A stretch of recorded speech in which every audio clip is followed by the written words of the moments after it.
Dear student, এডুকামেণ্টাৰ চেনেলটোলৈ তোমালোক সকলোকে স্বাগতম জনাইছোঁ। আজি আমি ভিডিঅ'টোত ক্লাছ 10ৰ কানাই চাটৰি নামৰ যিটো কবিতা আছে সেইটো আমি ৰিভিজন দিম।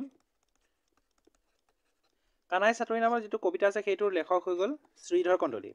গতিকে আমি কবিতাটোৰ অলপ চলপ আমি পঢ়ি পেলাই চাওঁ কি লিখা আছে ন। ইয়াত কোৱা হৈছে যে শ্ৰীকৃষ্ণই যেতিয়া সৰু অৱস্থা আছিলে, সেই সৰু অৱস্থাত যশোদাৰ লগত যিটো মতানৈক্য ঘটিছিলে, যে যশোদাক শ্ৰীকৃষ্ণই কি বুলি কৈছিলে বা কি বুলি মাতি পেলাই তেখেতৰ নিজৰ খং কৰিছিলে যশোদাক, সেই বুলি এই কবিতাটোত সম্পূৰ্ণ হিচাপত দিয়া হৈছে। ইয়াত কৈছে যে একদিনা প্ৰতি ভকত বখল কৃপাময় দেৱ হৰি ৰজনী প্ৰভাতে সুতীয়া আচন্তৰ মিছা অপমান কৰি। ইয়াত কৈছে যে শ্ৰীকৃষ্ণই যেতিয়া সৰু অৱস্থা আছিলে, সেই অৱস্থাতে শ্ৰীকৃষ্ণই যশোদাৰ ওপৰত খং কৰি পেলাই মিছা অপমান কৰি পেলাই শুই আছে। সেই সময়ত গোপ শিশু কোন আহিছিলে? গোপ শিশুসকলে আহি পেলাই যশোদাক কৈছিলে যে খেলিবৰ কাৰণে শ্ৰীকৃষ্ণক উঠাই দিবলৈ কৈছিলে। আৰু শুনিয়াত এখনে নন্দৰ ঘৰণী কৃষ্ণক ডাকিবে ললে। কৃষ্ণক মাতিবলৈ ল'লে। কেতিয়া মাতিবলৈ ল'লে? যেতিয়া গোপ শিশুসকলে আহি পেলাই কৈছিলেহি যশোদাক। এত নিদ্ৰা কৰি কিহৰ ভাগৰ আদিত্য উদয় ভৈলা উঠিও কৃষ্ণ হাৰলি বোপাই ৰোষত তাপ তেজী মনে। এই কথাষাৰ কৈছিলে যশোদাই। এই কথাষাৰ কোনে কৈছিলে? যশোদাই কৈছিলে যে এত নিদ্ৰা কৰ্দৰ কিহৰ ভাগৰ, মানে কি ভাগৰ লাগিছে যে ইমান দেৰিলৈকে শ্ৰীকৃষ্ণ আজি শুই আছে। আৰু তেতিয়া আহি পেলাই কৈছেহি যে পোহাইলৰ ৰজনী উঠা যদুমণি। যদুমণি কাক কোৱা হৈছে? ইয়াত কুৱেশ্যনটো হয়তো মেট্ৰিক পৰীক্ষাত আহিব পাৰে। যদুমণি বুলি শ্ৰীকৃষ্ণক কোৱা হৈছে। ঠিক আছে, এইটো কথা মনত ৰাখিবা। উঠা যদুমণি বুলি ডাকে শিশুগণে। কোনে ডাকিছে বুলি কৈছে? শিশুগণে, অৰ্থাৎ শিশুগণে মাতিছে বুলি যশোদাই কৈছেহি। যশোদাৰ বাণী শুনি চক্ৰপাণী বুলন্ত নমতা মাও। কাক নামাতে? যশোদাক নামাতো বুলি কৈছে, যে নমতা মাও তুহুৰ আটাই বোপাই বুলন্ত নুজুৰাই মোৰ গাও। ইয়াত কৈছে যে দিন 4-5 নুঠিবো নাখাইবো নাযাইবো গুৰক্ষ স্থানে। ইয়াত শ্ৰীকৃষ্ণই কৈছে, যশোদাৰ ওপৰত খং উঠি কৈছে যে 4-5 দিন বিচনাৰ পৰা নুঠেও আৰু গো ৰক্ষা মানে গৰু চৰাবলৈকো নাযায়। দুৰ্যোগ কলংক দুখ সুমৰন্তে নসহে মূৰ পৰাণে। মই নাৰায়ণ জগতৰ কাৰণ। গোটেই জগতখনৰ সৃষ্টিৰ কাৰণ কোন বুলি কৈছে? শ্ৰীকৃষ্ণ। আৰু শ্ৰীকৃষ্ণই কোন হয়? নাৰায়ণ হয়। ঠিক আছে, তুমি গোৱালৰ জীও। আৰু যশোদা কোন হয়? এগৰাকী গোৱালৰ জীয়েক হয়। তথাপি তুহুক দেশন্তে দৰত উৰি যায় মোৰ জীও। কি উৰি যায় বুলি কৈছে? জীৱ উৰি যায়। কাৰ জীৱ উৰি যায়? শ্ৰীকৃষ্ণৰ জীৱ উৰি যায় যদি গোৱালৰ জীয়েক যশোদাক দেখা পায়। যত খাও দাও ততো শুকাই যাওঁ। যিমানেই খাওঁ তেওঁ কি যাওঁ কৈছে? শুকাই যাওঁ, মানে ক্ষীণাই যাওঁ। নাহি মূৰৰ উদগতি, কোনো ধৰণৰ উদগতি মোৰ নাই। হাতৰ মুষ্টি যেন কংকাল খানি যে বান্ধন্ত ছিগিল অতি।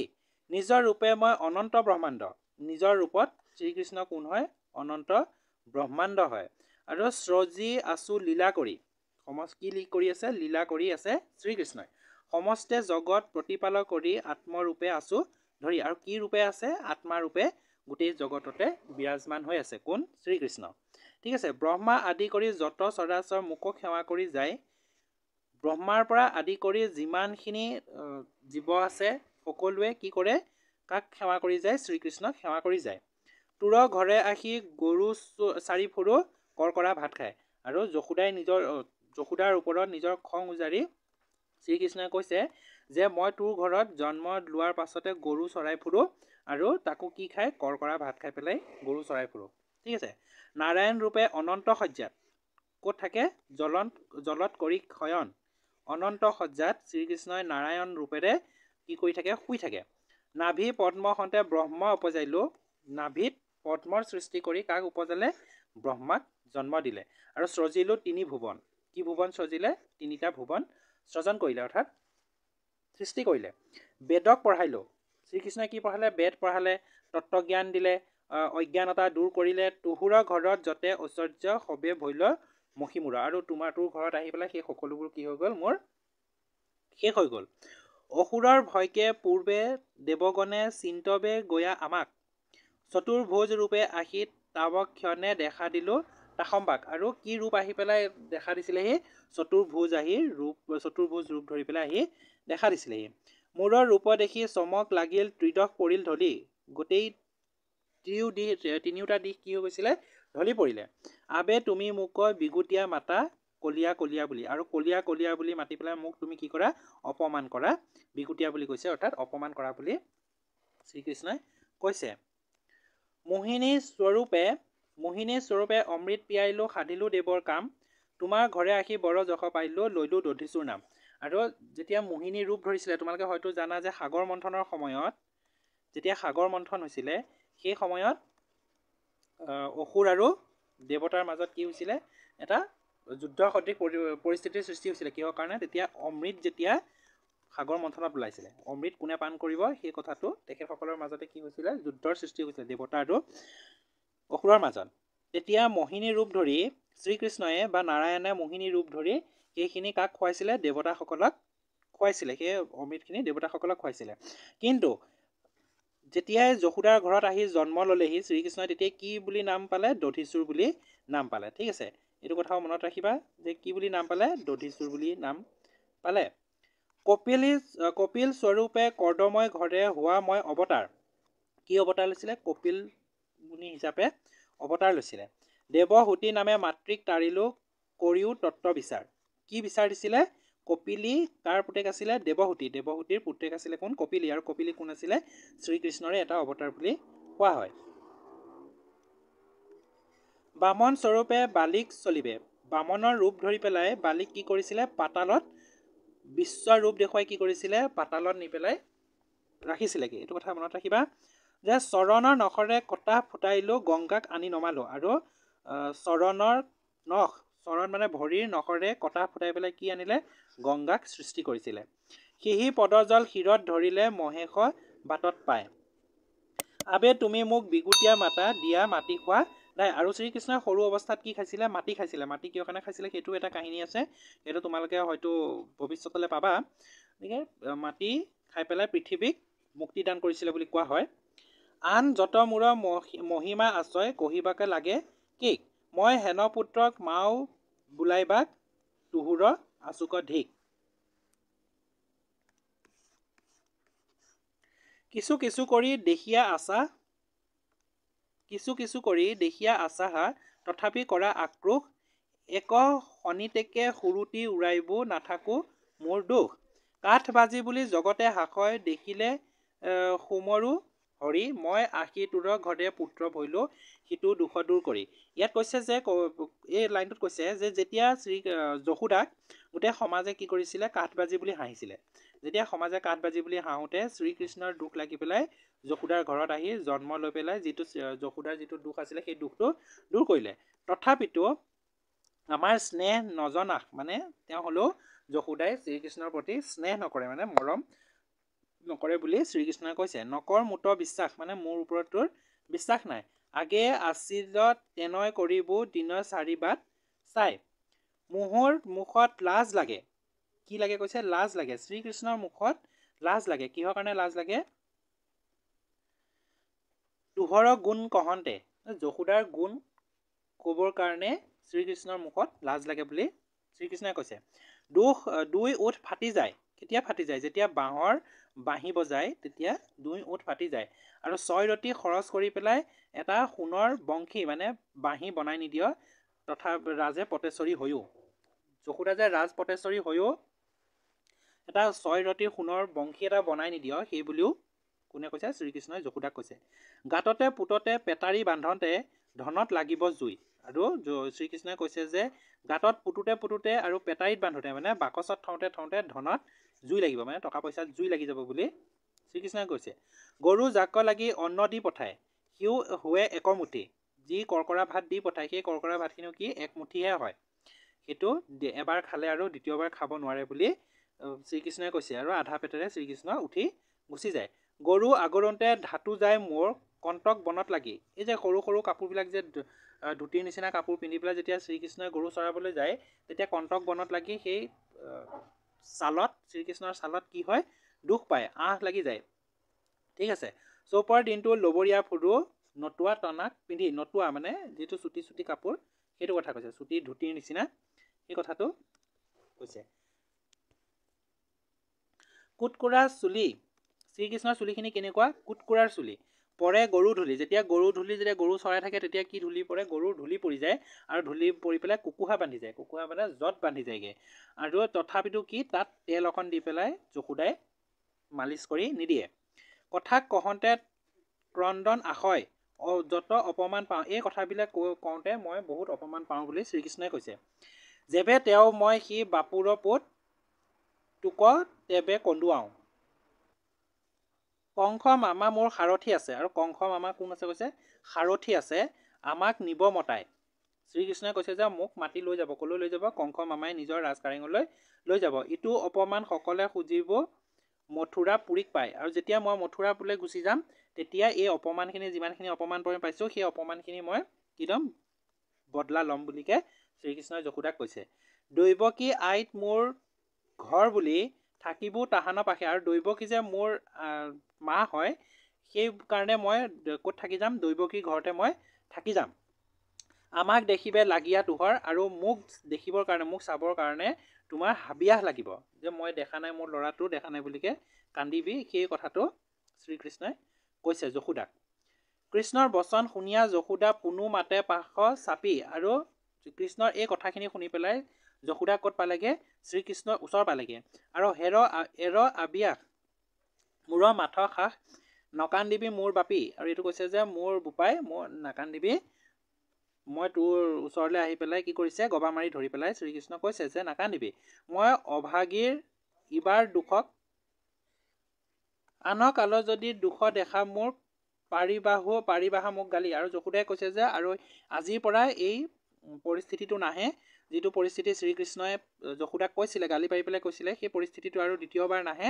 সেই বুলি যশোদাই শ্ৰীকৃষ্ণক গবা মাৰি ধৰি পেলাই কৈছে যে আৰু দ্বিতীয়বাৰ এই দোষ তুমি নোপোৱা। মাৱৰ কাৰুণ্য বচন শুনিয়া সন্তোষিত ভৈল মন, একে দেৱে গৈলা কুলাত চৰিয়া বিবাক লাগিলা স্তন। আৰু ইয়াত কৈছে যে শ্ৰীকৃষ্ণই যেতিয়া যশোদাই শ্ৰীকৃষ্ণক কথা দিলে যে এই দ্বিতীয়বাৰ আৰু তুমি এই এনে দুখ নোপোৱা বুলি, তেতিয়া শ্ৰীকৃষ্ণই যশোদাৰ ওচৰত উঠি পেলাই কি খাব ল'লে? গাখীৰ পান কৰিবলৈ ল'লে।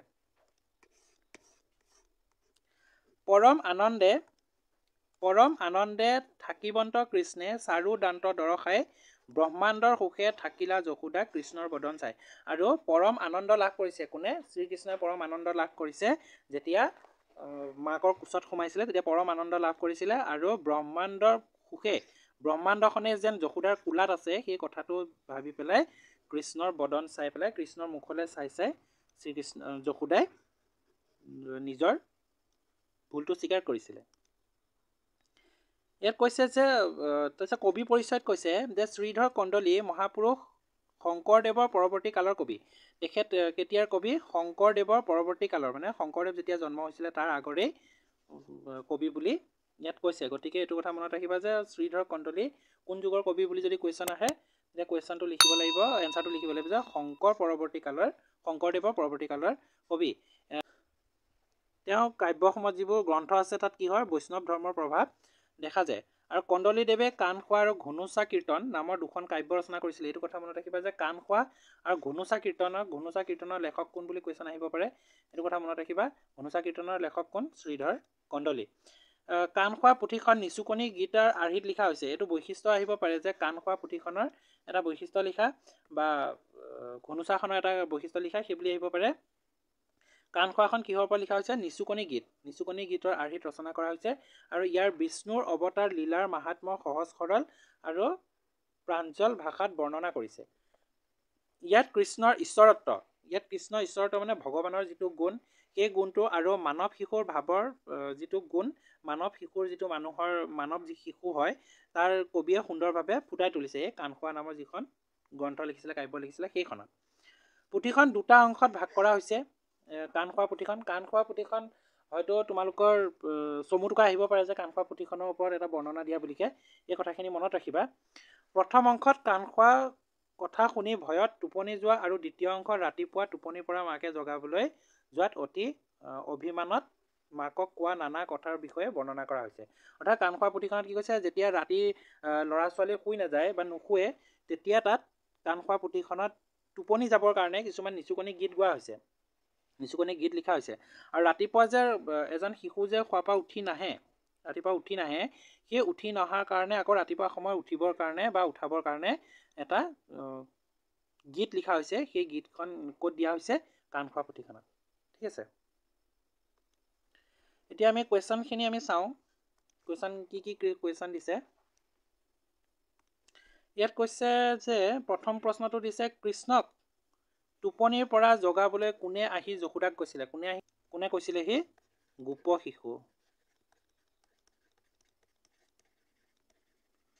শিশুসকলে। কৃষ্ণই কিমান দিন টোপনিৰ পৰা নুঠাকৈ আৰু নোখোৱাকৈ থাকিব বুলি মাকক কৈছিল? কিমান দিন? 4-5 দিন। ঠিক আছে, 4-5 দিন শ্ৰীকৃষ্ণ বোলে বিচনাৰ পৰা নুঠিব আৰু নাখাব বুলি কৈছিলে। দেৱতাসকলক অমৃত খুৱাবলৈ কৃষ্ণই কি ৰূপ ধাৰণ কৰিছিল? মোহিনী ৰূপ। কি ৰূপ? মোহিনী। মনত ৰাখিবা। কপিল মুনিৰ মাতৃৰ নাম কি আছিল? দেৱহূতি। মই তোমালোকক মই পঢ়াওঁতে লেচনটো যেতিয়া পঢ়াইছিলোঁ কবিতা তাত কৈছোৱেই। কি ৰূপ ধাৰণ কৰি কৃষ্ণই বলিক চালনা কৰিছিলে? বামন ৰূপ। বামন বা ব্ৰাহ্মণ ৰূপ ধৰি পেলাই চালনা কৰিছিলে।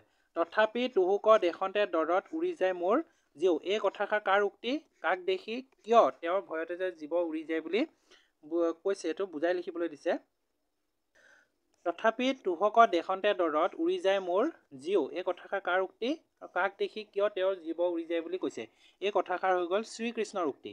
ঠিক আছে, যশোদাৰ মতে শ্ৰীকৃষ্ণ হৈছে এজন সাধাৰণ শিশু আৰু তেওঁৰ পুত্ৰ। যেনেকৈ আমি শ্ৰীকৃষ্ণক ভগৱান হিচাপে ভাবোঁ, কিন্তু যশোদাৰ মতে সেই শ্ৰীকৃষ্ণই কোন হয়? এগৰাকী সৰু শিশু আৰু তেওঁৰ পুত্ৰ।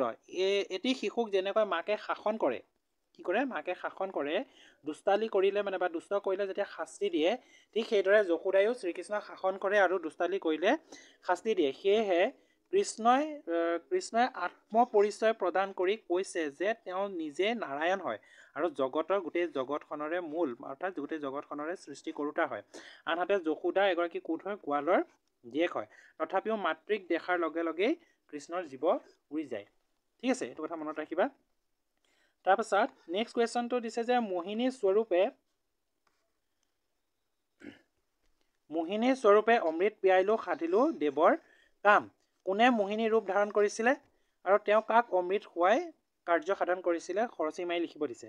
কৃষ্ণই মোহিনী ৰূপ ধাৰণ কৰিছিল আৰু দেৱতাসকলক অমৃত খুৱাই অমৰত্ব প্ৰদান কৰিছিল। ঠিক আছে, ইয়াত কৈছে যে দেৱতা আৰু অসুৰসকলে মিলি সাগৰ মন্থন কৰিছিল, অৰ্থাৎ সমুদ্ৰ মন্থন কৰিছিল। আৰু এই সমুদ্ৰ মন্থনৰ সময়ত মণি মুকুতা ৰত্নকে ধৰি বিহ অমৃত ওলাইছিল। এই অমৃত পান কৰিলে যে অমৰত্ব লাভ কৰে, সেই কথাটো কোনে গম পাইছিলে? দেৱতা আৰু অসুৰসকল দুয়োটা পক্ষই এই কথাটো গম পাইছিলে। আৰু মাজত অমৃতৰ কলহটোক লৈ যুদ্ধ সদৃশ পৰিস্থিতিৰ সৃষ্টি হৈছিল। সেই অমৃতটো কোনে খাব, কোনে ল'ব? বা দেৱতাসকলে কৈছিলে যে নিজে আমি খাম আৰু অসুৰসকলে কৈছিলে যে আমি খাম। সেইটো তেনেধৰণৰ এটা যুদ্ধৰ পৰিৱেশৰ সৃষ্টি হৈছিল। আৰু দেৱতাসকলে অনুভৱ কৰিছিল যে যদি অসুৰসকলে অমৃত পান কৰে তেনেহ'লে গোটেই পৃথিৱীখনে অধৰ্মৰে ভৰি পৰিব। সেয়েহে দেৱতাসকলক সহায় কৰিবৰ বাবে শ্ৰীকৃষ্ণই মোহিনী ৰূপ ধাৰণ কৰি অসুৰক মোহত পেলাইছিল আৰু মোহিনীৰ ৰূপত ভুল গৈ থকাৰ সময়তে দেৱতাসকলে অমৃত খাই শেষ কৰিছিল। যেতিয়া মোহিনী ৰূপ চাই পেলাই যেতিয়া অসুৰসকলে কৃষ্ণৰ মোহিনী ৰূপত ভুল গৈছিলে, সেই সময়তে অমৃত তাক খুৱাইছিলে শ্ৰীকৃষ্ণই, দেৱতাসকলক খুৱাই পেলাই শেষ কৰিছিলে। আৰু এইদৰে কৃষ্ণই মোহিনী ৰূপ ধাৰণ কৰি দেৱতাসকলৰ কাৰ্য সাধন কৰিছিল। মাকৰ কি গুণৰ কথা ক'বলৈ শিশু কৃষ্ণৰ লাজ লাগিল? কথাখিনি কিহৰ ওপৰত লিখিব দিছে? নিজৰ কথাৰে লিখিব দিছে। ঠিক আছে, যশোদাক নগৰবাসীয়ে কি বুলি হাঁহিছিলে? কাঠ বাজি বুলি হাঁহিছিল। যদিও কৃষ্ণই তেওঁৰ ঘৰত পুত্ৰৰূপে আহি সেই দুখ দূৰ কৰিলে, তথাপি যশোদাৰ প্ৰতি কৃষ্ণৰ মৰম নাই। এই কথাটো কোনে কৈছে? শ্ৰীকৃষ্ণই কৈছে। সেয়েহে কৃষ্ণই মাকৰ গুণৰ কথা ক'বলৈ লাজ লাগে বুলি কৈছিল। আৰু সেই যিখিনি গুণ আছিলে, সেই গুণখিনি কি গুণ আছিলে? যে বাঁহী বজাই শ্ৰীকৃষ্ণৰ দুই ওঁঠ ফাটি তেজ বৈ গৈছে।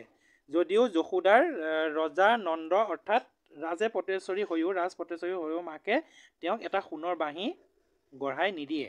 আৰু মাটিত পুতি থওঁতে সেই ধন কি লাগিছে? জুই লাগিব বুলি শ্ৰীকৃষ্ণই কৈছে। গৰু চৰাবলৈ যাওঁতে কৃষ্ণৰ হাতত মাকে যি এমুঠি কৰকৰা ভাত দি পঠায়, সেই ভাতো তেওঁৰ আধা পেটিহে হয়, আধা পেটি হয়। আৰু এগৰা খালে, এগৰা যেতিয়া খায় তাৰ পিছৰ গৰা খাবৰ কাৰণে নাতে বাবেই কৃষ্ণই আধা পেটি হৈ উঠি যাব লগা হয়। আৰু সৰু পোচাক পিন্ধি দিনটো গৰু চৰাই থাকোঁতে তেওঁক কাঁইতে বিন্ধে, মানে কাঁইট যিখিনি কাঁইট থাকে বা তোমাৰ গৰু চৰাবলৈ যাওঁতে বা গৰু খেদিবলৈ যাওঁতে যিবিলাক চুকে কোণে যিবিলাক বা কাঁইট থাকে সেইবিলাকে কি কৰে গাত বিন্ধে। আৰু গাত বিন্ধে। তাৰপিছত চুলিত তেল নিদিয়ে, চুলিত কিয় ধূলি লাগি, গৰুৰ ধূলি লাগি পেলাই চুলিখিনি কি হৈ গৈছে, শ্ৰীকৃষ্ণৰ ককহা বান্ধি গৈছে, অৰ্থাৎ জটা ধৰি গৈছে। আৰু সেই চুলিত যেতিয়া জটা বান্ধি গৈছে তেওঁ তথাপিতো মাকে কি কৰে, তেল নিদিয়ে। এইবোৰ কথা ভাবিলে কৃষ্ণৰ দুখ লাগে বুলি শ্ৰীকৃষ্ণই কৈছিলে। ঠিক আছে। এতিয়া বামন, এতিয়া ইয়াত কৈছে যে চমুটোকা লিখিবলৈ দিছে যে বামন, দেৱহূতি, কপিল, শ্ৰীধৰ, কণ্ডলী আৰু দৈৱকী, এইখিনি তোমালোকৰ শব্দ অৰ্থতে আছে। শব্দ অৰ্থৰ যিখিনি বৰ্ণনা দিয়া আছে তাতে দিয়া আছে, তোমালোকে এবাৰ চাই ল'বা। মই আকৌ নেক্সট নাচাওঁ, গতিকে তোমালোকে এবাৰ চাই ল'বা। কাঠবাজি, আমাৰ এইটো কি আছে, ব্যাখ্যা কৰা। এইখিনি কি আছিলে, এইখিনি ব্যাখ্যা কৰা, ব্যাখ্যা।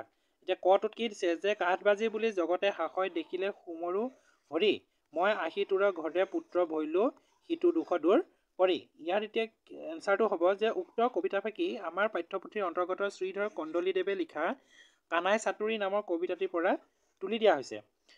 যশোদা কি আছিলে, নিসন্তান আছিলে, অৰ্থাৎ কি আছিলে, কোনো ধৰণৰ সন্তান নাছিল বাবে তেওঁ সমাজত কাঠবাজি বুলি নিন্দা কৰিছিল। আৰু কৃষ্ণই পুত্ৰ ৰূপে আহি তেওঁৰ সেই অপবাদ কিদৰে দূৰ কৰে তাকে এই কবিতাফাঁকিত উল্লেখ কৰা হৈছে। ঠিক আছে। নন্দ ৰজাৰ পত্নী যশোদাৰ কোনো সন্তান নাছিল, সেইবাবে তেওঁ সমাজে কাঠবাজি বুলি অপমান কৰিছিল। আনহাতে শ্ৰীকৃষ্ণ হ'ল ভগৱান নাৰায়ণ, সমগ্ৰ জগতৰ সৃষ্টিকৰ্তা। তেওঁ যশোদাৰ এই দোষ সহ্য কৰিব নোৱাৰি সমগ্ৰ জগতৰ সৃষ্টিকৰ্তা হৈও যশোদাৰ পুত্ৰৰূপে জন্ম লৈ মাতৃ যশোদাক মাতৃত্ব সুখ প্ৰদান কৰে। আৰু কাঠবাজি বুলি অপমান কৰা সমাজে যশোদাক সন্মান প্ৰদান কৰে। যেতিয়াই যশোদা শ্ৰীকৃষ্ণৰ মাতৃ হ'ল, অৰ্থাৎ যেতিয়া বহুত বছৰলৈকে যশোদাৰ কোনো পুত্ৰ হোৱা নাছিল, শেষত যেতিয়া শ্ৰীকৃষ্ণ যেতিয়া পুত্ৰ হ'ল, তেতিয়া সমাজে কাঠবাজি বুলি যিটো হাঁহিছিলে সেই কাঠবাজি বুলি হাঁহিবলৈ বাদ দিলে। আৰু কিন্তু যশোদাৰ কৃষ্ণৰ প্ৰকৃত স্বৰূপ বুজিব নোৱাৰি তেওঁ সাধাৰণ শিশুৰ দৰে ব্যৱহাৰ কৰাত শ্ৰীকৃষ্ণই কুপিত হৈ মাকক তেনেদৰে কঠোৰভাৱে সমালোচনা কৰিছিল।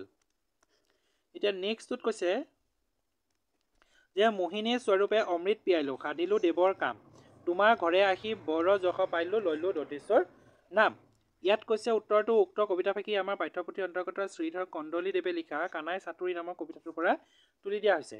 আমাৰ ইয়াত প্ৰসংগটো কি হ'ব যে মোহিনীৰ ৰূপ ধাৰণ কৰি শ্ৰীকৃষ্ণই দেৱতাক অমৃতপান কৰাইছিল, কিন্তু যশোদাৰ ঘৰত জন্ম লৈ কেনেদৰে দধীচুৰ নাম পাইছিল তাকে উক্ত কবিতাফাঁকিত উল্লেখ কৰিছে। যেতিয়া দেৱতা, ইয়াত ব্যাখ্যাটো কি হ'ব, ব্যাখ্যাটো হ'ব যে যেতিয়া দেৱতা আৰু অসুৰে মিলি সমুদ্ৰ মন্থন কৰিছিল, তেতিয়া সমুদ্ৰ মন্থনৰ পৰা মণি মুকুতা ৰত্নকে ধৰি বিষ আৰু অমৃত ওলাইছিল। আৰু অমৃত পান কৰিলে যে অমৰত্ব লাভ কৰে সেই কথা জ্ঞাত হোৱাৰ বাবে দেৱতা আৰু অসুৰসকলৰ মাজত অমৃত কলহটোক লৈ যুদ্ধ সদৃশ পৰিৱেশৰ সৃষ্টি হৈছিল। তেতিয়া দেৱতাসকলক সহায় কৰিবৰ বাবে শ্ৰীকৃষ্ণই মোহিনীৰ ৰূপ ধাৰণ কৰি অসুৰক মোহত পেলাইছিল। আৰু মোহিনীৰ ৰূপতে শ্ৰীকৃষ্ণই দেৱতাসকলক অমৃতপান কৰাইছিল। কিন্তু বিভিন্ন অৱতাৰ লৈও লীলা প্ৰদৰ্শন কৰাৰ পিছতো যশোদাৰ ঘৰত জন্ম লৈ শ্ৰীকৃষ্ণই লৱণুচুৰ বা দধি বা লৱণুচুৰ, ঠিক আছে, দধিচুৰ নামহে ল'বলগীয়া হৈছিল, এই বুলি কৃষ্ণই দুখ প্ৰকাশ কৰিছে। 11 নম্বৰ প্ৰশ্নটোত দিছে যে আধুনিক ৰূপ পদ লিখিবলৈ দিছে। ঠিক আছে, আধুনিক ৰূপ এইখিনি কি হয়, ব্ৰজাৱলী ৰূপ দিয়া হৈছে, আৰু এই ব্ৰজাৱলী ৰূপখিনি আধুনিক ৰূপত লিখিব লাগে। আশী, খেৰি, পুহাইল, নুজুৰাই, হন্তে, বিগুটীয়া, এইখিনি তোমালোকে যিখিনি শব্দ অৰ্থ আছে তাতে পাবা, হ'লেও আমি চাই লওঁ এবাৰ। আশী মানে কি, আহি। খেৰি মানে কি, খেলা। পুহাইল মানে পোৱালে। নুজুৰাই মানে জোৰ নপৰে বা নাতে, ঠিক আছে, আমি যেনেকৈ এতিয়া নাতিলে বুলি কওঁ, নাতিলে। হন্তে মানে পৰা। বিগুটীয়া মানে ঠাট্টা কৰা, ঠিক আছে। আমি যিটো কবিতাটোত দুবাৰ আমি বিগুটীয়া শব্দটো আমি পাইছোঁ, ঠিক আছে। ইয়াত কৈছে যে তলত দিয়া শব্দকেইটাৰ লিংগ পৰিৱৰ্তন কৰা। লিংগ পৰিৱৰ্তন কৰিব দিছে। সুন্দৰী হ'লে কি? মাতৃ হ'লে কি হ'ব আৰু মামা হ'লে কি হ'ব? লিংগ পৰিৱৰ্তন কৰিলে সুন্দৰী হ'লে কি হ'ব? সুন্দৰ। মাতৃ হ'লে পিতৃ। মামা হ'লে মামী। এতিয়া বিপৰীত শব্দ লিখিবলৈ দিছে। ঠিক আছে, ইয়াত কৈছে যে বিশ্বাস, দোষ, আনন্দ, অপমান, অমৃত। বিশ্বাস হ'লে অবিশ্বাস, দুখ হ'লে গুণ, আনন্দ হ'লে বিষাদ, অপমান হ'লে মান আৰু অমৃত হ'লে বিষ। ঠিক আছে, আশা কৰোঁ তোমালোকে ভিডিঅ'টো চাই নিশ্চয় উপকৃত হ'ব পাৰিছা। তোমালোকৰ লগতে তোমালোকৰ বন্ধু বান্ধৱীসকলকো এই ভিডিঅ'টো শ্বেয়াৰ কৰিবা, যাতে তোমালোকৰ লগতে তেওঁলোকো উপকৃত হ'ব পাৰে। থেংক ইউ, ধন্যবাদ।